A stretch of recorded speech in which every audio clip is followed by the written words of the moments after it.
केंद्र सरकार के अग्निपथ योजना जो आर्मी में बहाली को लेकर है, जो जल थल वायु सेना में बहाली को लेकर नई स्कीम लाई गई है, जिसमें 4 साल के लिए ही नौकरी दी जाएगी। रिक्रूटमेंट का जो उम्र होगा, यानी 17.5 साल से लेकर और 21 साल के बीच के युवा अब आर्मी ज्वाइन कर सकेंगे, सैनिक ज्वाइन कर सकेंगे, और 4 साल के उनके नौकरी के अवधि के बाद उन्हें रिटायरमेंट मिल जाएगा। 12 लाख रुपए के आसपास उन्हें राशि भी दी जाएगी जब वो रिटायर करेंगे। और भी कई तरह के स्कीम्स हैं जिसको हमने समझाया है, लेकिन अब इसे लेकर बिहार जल रहा है। पूरा हिंदी पट्टी, राजस्थान से लेकर पश्चिम बंगाल तक कई ट्रेनों में आग लगा दी गई। बिहार की बात करें, बिहार के परिप्रेक्ष्य में, तो देखिए आज इसे लेकर राजनीतिक घटनाक्रम जो है उसके बारे में इस वीडियो में हम चर्चा करेंगे।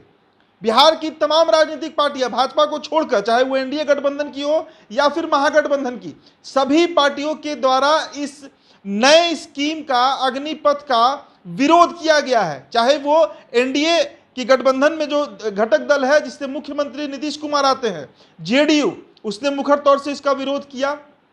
लोजपा रामविलास की बात कीजिए तो चिराग पासवान ने बजाबते एक चिट्ठी लिखकर दिया है राजनाथ सिंह को ताकि इस पर पुनर्विचार हो सके। हम पार्टी, जीतन राम मांझी की आप बात कर लीजिए तो उन्होंने भी ट्वीट करके साफ कहा है कि केंद्र सरकार को इस पर विचार करनी चाहिए। और जो मुख्य विपक्षी पार्टी है बिहार में, राजद, वो शुरू से ही इसका खिलाफत कर रही है। और अभी 1 घंटे पहले का उसका आपको ट्वीट भी हम बताएंगे। तो देखिए, हम लगातार इन पार्टियों की तरफ से जो इस नए योजना के खिलाफ आप कह सकते हैं जो ट्वीट्स आए हैं, जो संदेश दिया गया है, उस पर आप नजर डालिए।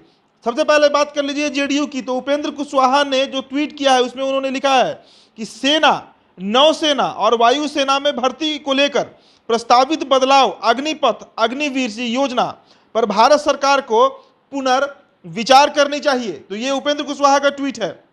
अब देखिए, इसी पार्टी से मंत्री विजेंद्र प्रसाद यादव ने भी कहा है कि जब इतना बवाल हो रहा है, कई जगहों पर ट्रेन जला दिया गया, भाजपा का प्रदेश कार्यालय जो नवादा में है उसे भी जला दिया गया, भाजपा विधायक पर हमला हुआ, छपरा से लेकर नवादा, कैमूर, बक्सर सभी जगहों पर भयंकर प्रदर्शन हो रहा है, तो इसे क्यों नहीं कैंसिल किया जा रहा है, ये सवाल उठाया गया है जेडीयू के बड़े नेता, बिहार सरकार के मंत्री विजेंद्र प्रसाद यादव की तरफ से। अब हम नेता जीतन राम मांझी की बात कर लेते हैं, राष्ट्रीय अध्यक्ष हैं पार्टी के। वे लिखते हैं कि अग्निपथ स्कीम राष्ट्र हित एवं युवा हित के लिए खतरनाक कदम है, जिसे अविलंब वापस लेना चाहिए।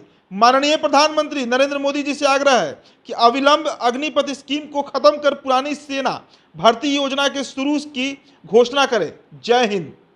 इसके बाद अगर हम बात करें तो लोक जनशक्ति पार्टी, रामविलास यानी चिराग पासवान ने तो बजाबते एक पत्र लिखा है राजनाथ सिंह के नाम, और उन्होंने भी ट्वीट किया है कि आज लोजपा रामविलास के राष्ट्रीय अध्यक्ष आदरणीय श्री चिराग पासवान जी ने देश के रक्षा मंत्री श्री राजनाथ सिंह जी को पत्र लिखकर अग्निवीरों की बहाली की प्रक्रिया को अग्निपथ योजना के तहत किए जाने के आदेश पर पुनर्विचार करते हुए इस आदेश को वापस लेने का निर्णय लेने का अनुरोध किया है। तो ये जो ट्वीट है ये किया गया है लोजपा रामविलास की तरफ से। अब मुख्य विपक्षी दल नेता प्रतिपक्ष तेजस्वी यादव की हम बात कर लेते हैं, तो उन्होंने लिखा है, 1 घंटे पहले का ट्वीट है उनका, कि जिस देश के करोड़ों बहादुर वीर जवान और सैनिक सरकार और उसकी नीतियां से ही स्वयं असुरक्षित महसूस करने लगे तो देश कैसे सुरक्षित होगा। संघ बीजेपी याद रखे, माफी वीर आप हैं। देश का हर नौजवान परमवीर चक्र प्राप्त करने का मंसूबा, जज्बा, जुनून और जिगर रखता है। अग्निवीर बना उन्हें उनका हौसला मत तोड़िए। तो बिहार में जहां एक तरफ जमीन पर जो अभ्यर्थी हैं, जो सेना की तैयारी करते हैं इस उम्मीद में कि अगर एक बार उनकी भर्ती हो जाए, सेना वो ज्वाइन कर लें तो उनको ताउम्र वहां पर नौकरी मिलेगा, तो दूसरी तरफ जो राजनीतिक पार्टियां हैं वो भी इस पर अब राजनीति शुरू कर चुकी हैं। खुले तौर से भाजपा का विरोध हो रहा है और ये एक तरफा विरोध है। पूरे सूबे के जितने भी अभ्यर्थी हैं, जितने भी राजनीतिक दल हैं, जितने भी बड़े नेता हैं, सब इसका खुले तौर से विरोध कर रहे हैं कि आखिरकार ये कौन सा स्कीम है जिसमें 4 साल के लिए नौकरी दिया जाएगा, संविदा पर नौकरी होगा। और सोचिए इस देश का क्या होगा जब यहाँ पर आर्मी में संविदा पर बहाली शुरू हो जाएगी।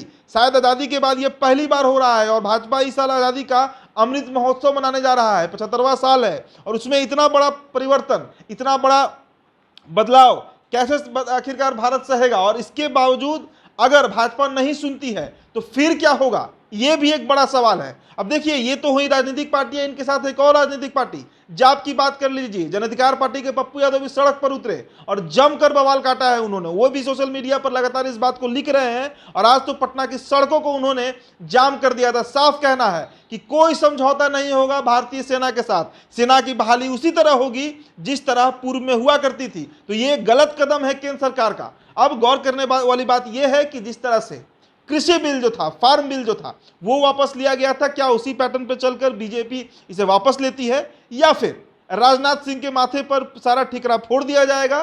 चूंकि रक्षा मंत्री वही हैं, डिफेंस उन्हीं के अंडर आता है और उन्होंने ही इस घोषणा का ऐलान भी किया था। इन तमाम मसलों पर हमारी नजर बनी रहेगी। आप बने रहिए NBC 24 के साथ। मेरा नाम उदित तारण है। बहुत बहुत शुक्रिया।